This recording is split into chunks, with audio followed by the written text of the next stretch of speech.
Hi, welcome to Damayanti's veg recipes. ಹೀರೆಕಾಯಿಯಿಂದ ಒಂದೊಳ್ಳೆ super ಆಗಿರ್ತಕ್ಕಂತಹ sambar ರೆಸಿಪಿಯನ್ನು ನಾನು ನಿಮಗೆ ಇವತ್ತು ಮಾಡಿ ತೋರಿಸ್ಕೊಡ್ತಾ ಇದ್ದೀನಿ. ಹಾಗಾದರೆ ಬನ್ನಿ ಹೇಗೆ ಮಾಡೋದು ಅಂತ ಕ್ವಿಕ್ಕಾಗಿ ವಿಡಿಯೋ ನೋಡ್ಕೊಂಡು ಬರೋಣ.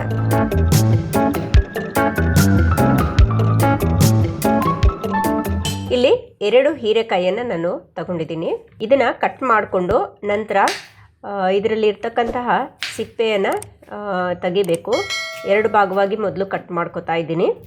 ಓಕೆ, ಇದೀಗ ಇದರ ಮೇಲ್ಭಾಗದ ಸಿಪ್ಪೆಯನ್ನು ಗ್ರೇಟರ್ ಸಹಾಯ, ಇದರಲ್ಲಿ ಇರ್ತಕ್ಕಂತಹ ಬ್ಲೇಡ್ ಇದಲ್ವಾ, ಈ ಬ್ಲೇಡಿನಿಂದ ನಾನು ಈಗ ಇದರ ಸಿಪ್ಪೆಯನ್ನು ತೆಗಿತಾ ಇದ್ದೀನಿ. ಕತ್ತಿಯಿಂದನೂ ತೆಗಿಬೋದು. ನೋಡಿ, ಈ ಪಾರ್ಟ್ ಲೈನ್ ಇರೋದನ್ನ ಮಾತ್ರ ಈ ರೀತಿಯಾಗಿ ಮಾಡಿ ತೆಗೀರಿ, ಸುಲಭವಾಗಿ ಬರುತ್ತೆ. ಆ ಕಡೆ ಸ್ವಲ್ಪ ಗ್ರೀನ್ ಪಾರ್ಟ್ ಇರಬೇಕು, ಸಿಪ್ಪೆ ಕಂಪ್ಲೀಟಾಗಿ ತೆಗಿಬಾರ್ದು. ನೋಡಿ, ಈ ರೀತಿಯಾಗಿ ತಗೋಬೇಕು. ಎಲ್ಲನೂ ನಾನು ಈ ರೀತಿಯಾಗಿ ಸಿಪ್ಪೆನ ತೆಗೆದು ಇಟ್ಕೋತಾ ಇದ್ದೀನಿ. ಗ್ರೇಟರಲ್ಲಿ ಈ ರೀತಿಯಾಗಿ ಬ್ಲೇಡ್ ಇಲ್ಲ ಅಂದರೆ ನೀವು ಕತ್ತಿಯಿಂದನೇ ಲೈಟಾಗಿ ಸಿಪ್ಪೆಯನ್ನು ಪೀಲ್ ಮಾಡಿಕೊಂಡ್ರೆ ಸಾಕು. ಓಕೆ, ಇದೀಗ ನೋಡಿ ಎಲ್ಲ ಸಿಪ್ಪೆನ ನಾನು ತೆಗೆದು, ನೋಡಿ ಸಿಪ್ಪೆನೆಲ್ಲ ತೆಗೆದು ಸೈಡ್ಗೆ ಇಡ್ತಾ ಇದ್ದೀನಿ.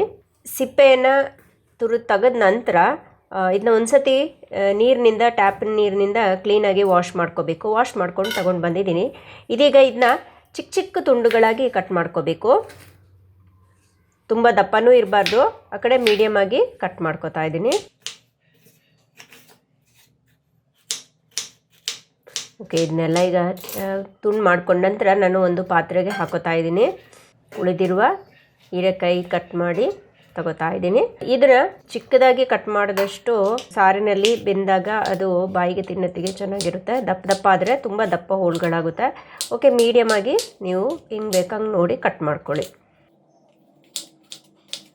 ಓಕೆ, ಇದೀಗ ಎಲ್ಲ ಕಟ್ ಮಾಡಿ ನಾನು ಒಂದು ಪಾತ್ರೆಗೆ ಹಾಕ್ಕೊಂಡಿದ್ದೀನಿ. 1 ಬೌಲಷ್ಟು ನನಗೆ ಬಂದಿದೆ.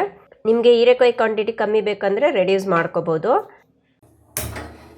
ಹೀರೆಕಾಯಿನ ಕಟ್ ಮಾಡ್ಕೊಂಡ ನಂತರ ಕುಕ್ಕರ್ನ ಕಾಯಕ್ಕೆ ಇಟ್ಟಿದ್ದೀನಿ. ಅದಕ್ಕೆ ಒಂದು ಸ್ವಲ್ಪ ನೀರನ್ನು ಹಾಕ್ಕೋಬೇಕು. ಒಂದು ಅರ್ಧ ಕಪ್ಪಷ್ಟು ನೀರನ್ನು ಹಾಕ್ಕೊಂಡಿದ್ದೀನಿ. ಹಾಕ್ಕೊಂಡ ನಂತರ ಅದ್ರ ಒಳಗಡೆ ಸ್ಟ್ಯಾಂಡ್ ಇದ್ದರೆ ಆಗುತ್ತೆ, ಪ್ಲೇಟ್ ಯಾವುದಾದ್ರೂ ನೀವು ಹಾಕ್ಕೊಂಡು ನಂತರ ಬೇಳೆ, 1 ಕಪ್ಪಷ್ಟು ಬೇಳೆಯನ್ನು ನಾನಿಲ್ಲಿ ನೆನೆಸಿ ಇಟ್ಟಿದ್ದೆ. ಒಂದು 5 ನಿಮಿಷ ನೆನೆಸಿ ಇಟ್ಬಿಟ್ಟು ಅದ್ರ ಜೊತೆಗೆ ಈ ಹೀರೆಕಾಯಿ, ಕಟ್ ಮಾಡಿರೋ ಹೀರೆಕಾಯಿ ಎರಡನ್ನು ನಿಮ್ಮ ಅನುಕೂಲ ಆಗುವಂಥ ಪಾತ್ರೆನ ಇಟ್ಬಿಟ್ಟು ಕುಕ್ಕರ್ ಒಳಗಿಟ್ಟು ಬೇಯ್ಕೆ ಇಡಿ. ಇಲ್ಲಾಂದರೆ ಪಾತ್ರೆಯಲ್ಲಿಟ್ಟು ಹಾಗೆ ಇಡ್ಲಿ ಪಾತ್ರೆಯಲ್ಲಿಟ್ಟು ಬೇಯಿಸಿದ್ರು ನಡೆಯುತ್ತೆ. ಬೇಳೆ ಆದರೆ ಕುಕ್ಕರಲ್ಲಿಟ್ಟೇ ಬೇಯಿಸಬೇಕಾಗುತ್ತೆ.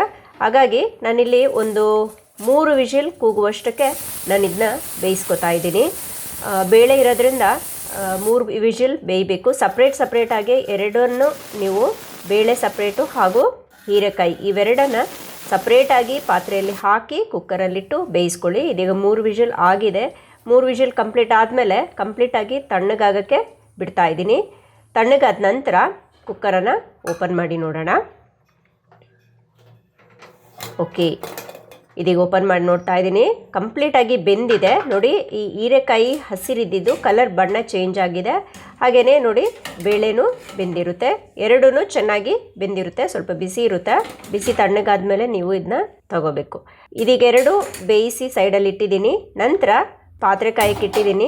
ಪಾತ್ರೆ ಕಾದ ನಂತರ 1 ಟೇಬಲ್ ಸ್ಪೂನಷ್ಟು ಎಣ್ಣೆಯನ್ನು ಹಾಕ್ಕೊಂಡು, ಎಣ್ಣೆ ಕಾದ ನಂತರ ಸಾಸಿವೆ 1 ಟೀ ಸ್ಪೂನ್. ಸಾಸಿವೆ ಕಾದು ಎಣ್ಣೆಯಲ್ಲಿ ಸೌಂಡ್ ಮಾಡುತ್ತಲ್ವ ಚಟಪಡ ಅಂತ, ಆವಾಗ ಕಟ್ ಮಾಡಿರ್ತಕ್ಕಂಥ ಈರುಳ್ಳಿ 1/4 ಕಪ್ಪು, ಬೆಳ್ಳುಳ್ಳಿ ಒಂದು 5ರಿಂದ 6 ಎಸಳು, ಕರಿಬೇವಿನ ಎಲೆ ಸ್ವಲ್ಪ.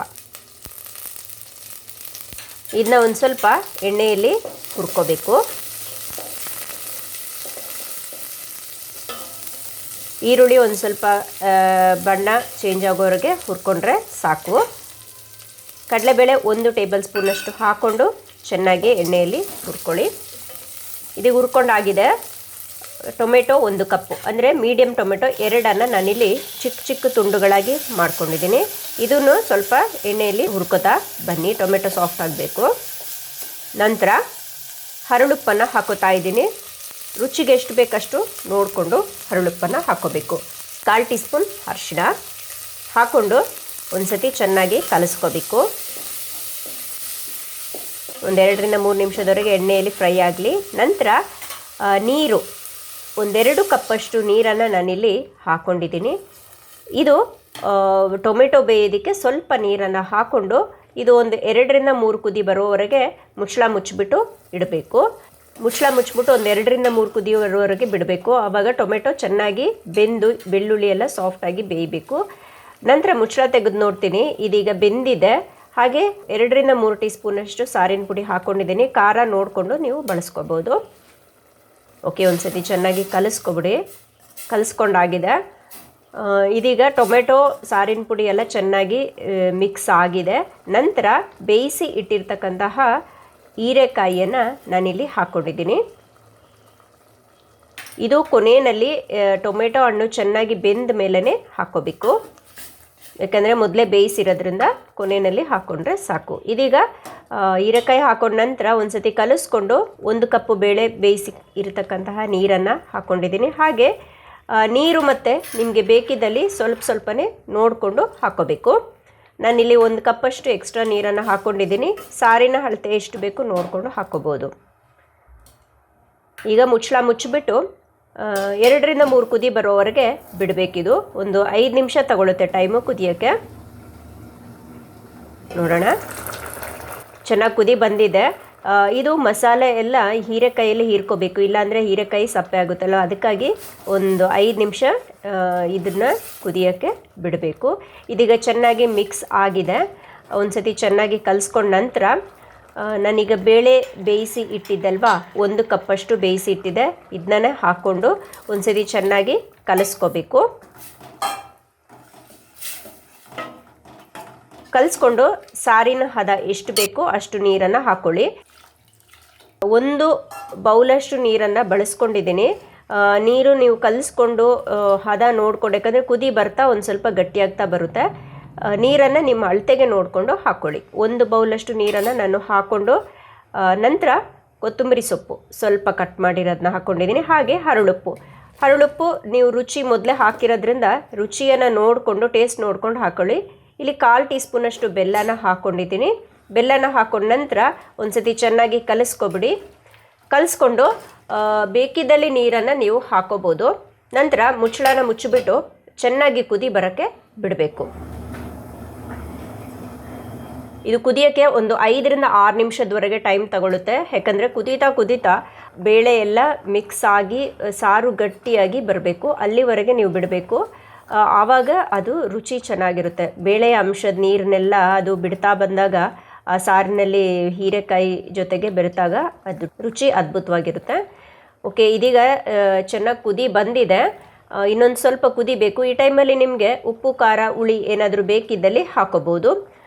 ಸ್ವಲ್ಪ ಉಪ್ಪು ಬೇಕಿತ್ತು, ನಾನೊಂದು ಸ್ವಲ್ಪ ಉಪ್ಪು ಹಾಕ್ಕೊಂಡಿದ್ದೀನಿ. ಹುಳಿ ಕಡಿಮೆ ಆಯಿತು ಅಂದರೆ ನೀವು ಹುಣಸೆ ರಸನ ಕಲಿಸ್ಬಿಟ್ಟು ಒಂದು ಸ್ವಲ್ಪ ಹಾಕೋಬೋದು. ಇದು ಮತ್ತೆ ಕುದ್ದು ಗಟ್ಟಿಯಾಗಬೇಕು ಅಂತ ನಾನು ಮುಚ್ಚಳ ಮುಚ್ಚಿ ಇನ್ನೊಂದು ಸತಿ ಮುಚ್ಚಳ ಮುಚ್ಚಿ ಕುದಿಯೋಕ್ಕೆ ಬಿಟ್ಟಿದ್ದೆ. ಇದೀಗ ತೆಗೆದು ನೋಡಿದ್ದೀನಿ, ಪರ್ಫೆಕ್ಟ್ ಆಗಿದೆ.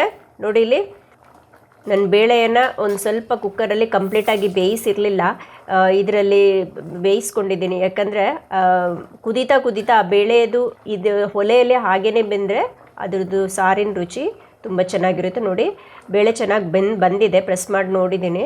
ಈಗ ಇದು ಒಂದು ಸೈಡು ಒಲೆಯಲ್ಲಿ ನಾನು ಸ್ಟೌವಲ್ಲಿ ಇದು ಕುದಿಯೋಕ್ಕೆ ಬಿಡ್ತಾ ಇದ್ದೀನಿ. ಹಾಗೆ ಪಕ್ಕದಲ್ಲಿ ಒಗ್ಗರಣೆಗೆ ರೆಡಿ ಮಾಡ್ಕೊತೀನಿ.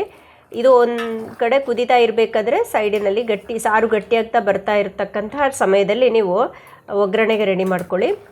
ಸ್ಟೌವನ್ನು ಎಣ್ಣೆ ಕಾಯಕ್ಕಿಟ್ಟಿದ್ದೀನಿ. 1 ಟೇಬಲ್ ಸ್ಪೂನಷ್ಟು ಎಣ್ಣೆಯನ್ನು ಹಾಕ್ಕೊಂಡು, ಎಣ್ಣೆ ಕಾದ ನಂತರ ಸಾಸಿವೆ ಹಾಕ್ಕೊಂಡಿದ್ದೀನಿ. ಸಾಸಿವೆ ಕಾದ ನಂತರ ಗುಂಡು ಮೆಣಸಿನ್ಕಾಯಿ ಒಂದು 4-5 ಹಾಕ್ಕೊಂಡು ಚೆನ್ನಾಗಿ ಒಂದು ಸತಿ ಕಲಿಸ್ಕೊಳ್ಳಿ.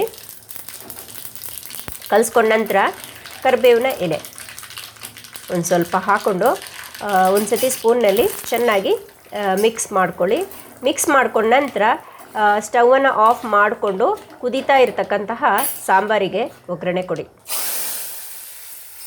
ಸೂಪರಾಗಿರುತ್ತೆ. ಒಗ್ಗರಣೆ ಕೊಟ್ಟ ತಕ್ಷಣ ಅದರದ್ದು ಘಾಟ್ ಇದೆ ಅಲ್ವಾ, ಸಕ್ಕದಾಗಿರುತ್ತೆ. ನೀವು ಒಗ್ಗರಣೆ ಕೊಟ್ಟಾದ ನಂತರ ಇದ್ರದ್ದು ಘಾಟ್ ಆಚೆ ಹೋಗಬಾರ್ದು. ಹಾಗಾಗಿ ಒಂದು 2-3 ನಿಮಿಷದವರೆಗೆ ನೀವು ಮುಚ್ಚಳನ ಮುಚ್ಚಿಬಿಟ್ಟು ಒಂದು 2-3 ನಿಮಿಷದವರೆಗೆ ಇಟ್ಟು ಮತ್ತೆ ಓಪನ್ ಮಾಡಿ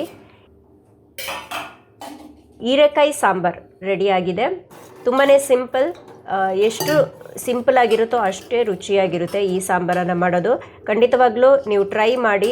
ಒಂದೇ ರೀತಿಯಾಗಿ ತರಕಾರಿ ಸಾಂಬಾರನ್ನು ಮಾಡೋದು ಬದಲು ಈ ರೀತಿಯಾಗಿ ಹೀರೆಕಾಯಿಯಿಂದ ಈ ರೀತಿಯಾಗಿ ಸಾಂಬಾರನ್ನು ನೀವು ಟ್ರೈ ಮಾಡಿ. ಮಧ್ಯಾಹ್ನದ ಅನ್ನಕ್ಕೆ ಸೂಪರ್ ಆಗಿರ್ತಕ್ಕಂತಹ ಒಂದೊಳ್ಳೆ ಸಾಂಬಾರ್ ರೆಸಿಪಿ. ಖಂಡಿತವಾಗ್ಲೂ ನೀವು ಟ್ರೈ ಮಾಡಿ. ಹಾಗೆ ಈ ರೆಸಿಪಿ ಹೇಗಿತ್ತು ಅಂತ ನನಗೆ ಕಮೆಂಟ್ ಮೂಲಕ ತಿಳಿಸಿ. ನೋಡಿ, ಹೀರೆಕಾಯಿ ಎಲ್ಲ ಹಾಗೇ ಮೇಲೆ ಕಾಣ್ತಾ ಇದೆ ಅಲ್ವಾ, ಇದನ್ನು ಅನ್ನದ ಜೊತೆಗೆ ಹಾಕೊಂಡು ತಿಂತಾಯಿದ್ರಂತೂ ತುಂಬಾ ಚೆನ್ನಾಗಿರುತ್ತೆ. ಓಕೆ ಫ್ರೆಂಡ್ಸ್, ನೋಡ್ಕೊಂಡ್ರಲ್ಲ ಹೇಗೆ ಮಾಡೋದು ಈ ಹೀರೆಕಾಯಿ ಸಾಂಬಾರು ಅಂತ. ತುಂಬಾ ಸಿಂಪಲ್ ಹಾಗೆ ಅದ್ಭುತವಾಗಿರ್ತಕ್ಕಂತಹ ರುಚಿ. ಈ ಹೀರೆಕಾಯಿ ಸಾಂಬಾರನ್ನು ಒಂದು ಸ್ವಲ್ಪ ಬಿಸಿ ಅನ್ನ ಹಾಕ್ಕೊಂಡು ಅದ್ರ ಜೊತೆಗೆ ಒಂದು ಸ್ವಲ್ಪ ಹೀರೆಕಾಯಿ ಹೋಳುಗಳು, ಅದ್ರ ಜೊತೆಗೆ ಒಂದು ಸ್ವಲ್ಪ ಸಾಂಬಾರನ್ನು ಹಾಕ್ಕೊಂಡು ಕಲಿಸ್ಕೊಂಡು ತಿಂತಾಯಿದ್ರೆ ಸೂಪರಾಗಿರುತ್ತೆ ಟೇಸ್ಟು. ಬಿಸಿ ಬಿಸಿ ಅನ್ನದ ಜೊತೆಗೆ ಮಧ್ಯಾಹ್ನದ ಊಟಕ್ಕೆ ಒಂದೊಳ್ಳೆ ಕಾಂಬಿನೇಷನ್ ಅಂತ ಹೇಳ್ಬೋದು. ಇದಕ್ಕೆ ಒಂದು ಸ್ವಲ್ಪ ಉಪ್ಪಿನಕಾಯಿ ಹಾಗೆ ಈರುಳ್ಳಿ ಪಕ್ಕದಲ್ಲಿ ಇವೆಲ್ಲ ಒಟ್ಟಿಗೆ ಇದ್ದರೆ ತಿನ್ನೋಕ್ಕೆ ತುಂಬ ಮಜವಾಗಿರುತ್ತೆ. ಓಕೆ, ನೀವು ಕೂಡ ಟ್ರೈ ಮಾಡಿ. ಹಾಗೆಯೇ ಈ ರೆಸಿಪಿ ನಿಮ್ಗೆ ಇಷ್ಟ ಆಗಿದ್ರೆ ಒಂದು ಲೈಕ್ ಕೊಡಿ, ಹಾಗೆ ಎಲ್ಲರಿಗೂ ಶೇರ್ ಮಾಡಿ. ಮತ್ತೊಂದು ಹೊಸ ರೆಸಿಪಿಯೊಂದಿಗೆ ಮತ್ತೆ ಸಿಗ್ತೀನಿ. ವಿಡಿಯೋ ನೋಡಿದ್ದಕ್ಕೆ ಧನ್ಯವಾದ.